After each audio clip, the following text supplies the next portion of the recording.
ये नाज ये अंदाज हमारे नहीं होते,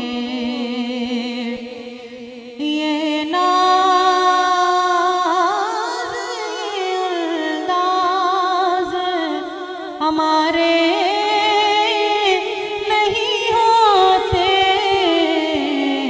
आका झोली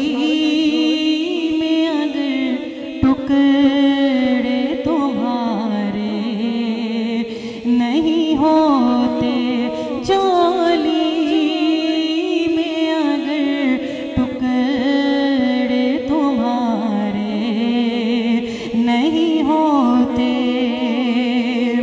और मिलती ना अगर भीख हुजूर आपके दर से,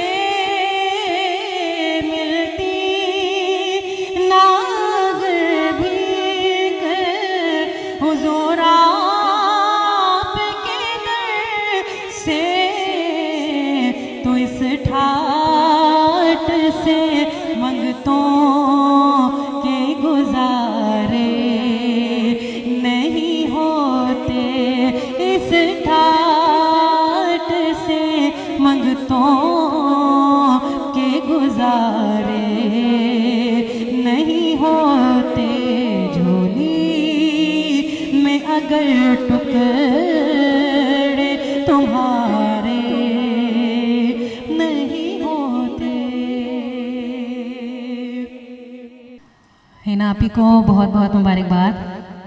और जितनी अचीवमेंट्स आपने माशाल्लाह अचीव की हैं, ये हमारी तरफ से छोटा सा तोहफ़ा आपकी मोहब्बत में। अल्लाह ताला आपको ढेरों कामयाबी तरक्की अता फरमाए। और अब मैं हिना आपी से गुजारिश करूँगी कि वो अपनी जो है वो अपनी हाज़िरी पेश करे। शुक्रिया माशाअल्लाह, थैंक यू।